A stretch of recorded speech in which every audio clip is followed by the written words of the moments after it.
Hi everyone and welcome. My name is Dr. Chelsea and I am bringing you a series called the Undaunted PhD.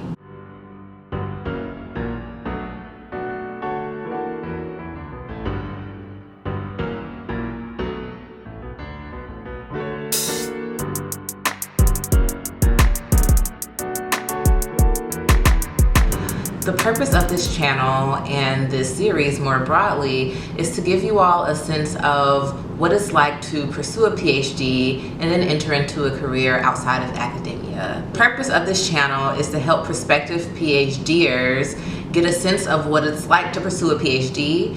It's also for current PhD holders and PhD students who are interested in pursuing a career outside of academia.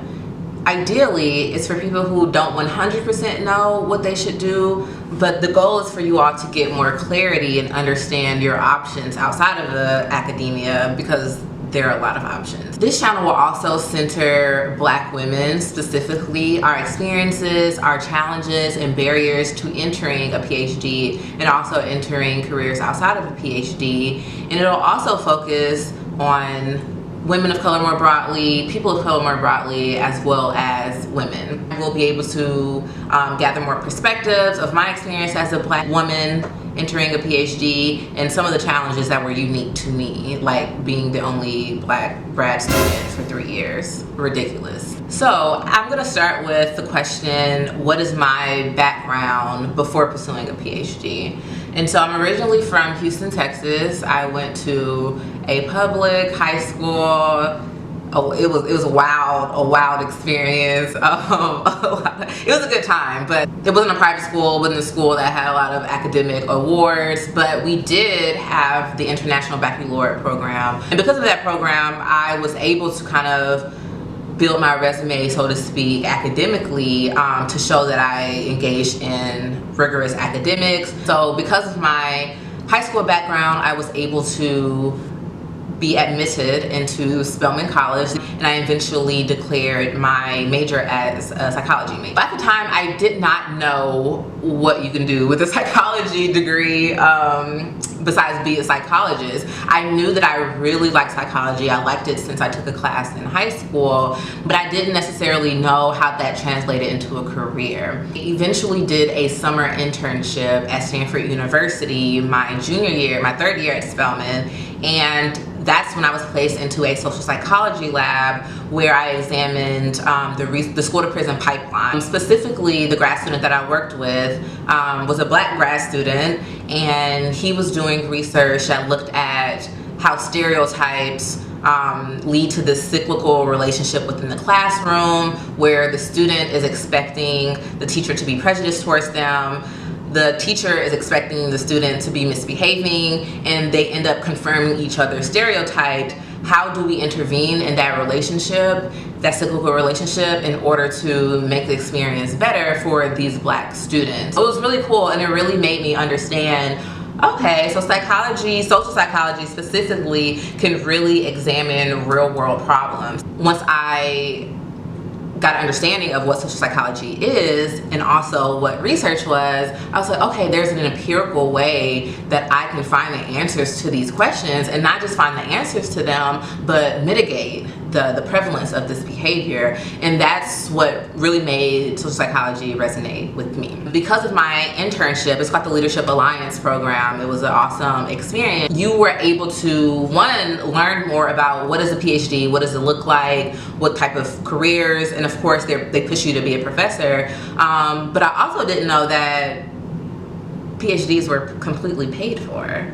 And I was like, oh, your girl is about to finesse, and I'm about to get into a PhD program, get my master's along the way, and then drop out, and then I'll finesse a free master's. That's horrible, but like, whatever. When I eventually got into a PhD program, I realized, oh, okay, I really like research. Honestly, the reason that I decided to pursue a PhD, I wasn't completely sold on social psychology when I made that decision, because at the time I was really interested in that school to prison pipeline, and I knew that I was interested in a government career or a policy career. At the time, my eyes were set on the Department of Education and the Civil Rights Division.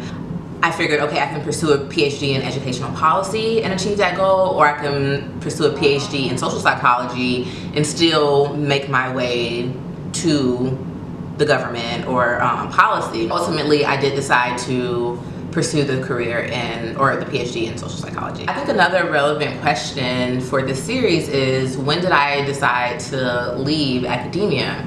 And so, as I kind of explained in my background, I never wanted to be a professor. And when I was still at Spelman and I was going on my prospective interviews, I was specifically told by my Spelman advisor, do not tell anyone that you do not want to be a professor.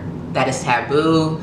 You are not going to get accepted if you do that. And so I realized that people who are in the PhD program are not encouraged to pursue careers outside of academia, which to me just didn't make sense, because there currently aren't enough jobs in academia for people who want them. So it seems that academia and these institutions are really setting students up for failure, because they get to the end of their PhD career and they're not thinking of any other options. They haven't planned, they haven't networked, they haven't had any non-academic internships, and they're kind of just like, what we gonna do now? And so my goal for this page is for you not to be in that situation where you're at the end of your career and you want an academic job, you want to be a professor or lecturer or adjunct, but you're realizing there's just not enough jobs for me. A question that I get asked a lot is, now that I'm no longer in grad school, do I still use the skills that I gained in my PhD? Yeah, absolutely. My first job out of my PhD, my title was senior research and policy associate, to be specific. And now I work for the United States House of Representatives. And though I no longer have the researcher title, I still absolutely conduct research. I was hired for my research skills. Even though I'm a policy staffer, I still am able to utilize those skills, which is so important. And even if we're not doing a direct research report, there's still a lot of opportunities for us to synthesize information. I know how to write, I know how to think critically, I know how to interpret data and other information that's useful for so many careers. I hope you took away something, and I hope you stick along with me on this journey as we tease apart how can I pursue a career outside of academia, and what exactly does that look like? What type of skills and tools that I need to be successful, and how do I just navigate this experience? Thanks for joining me, and I'll see you next time.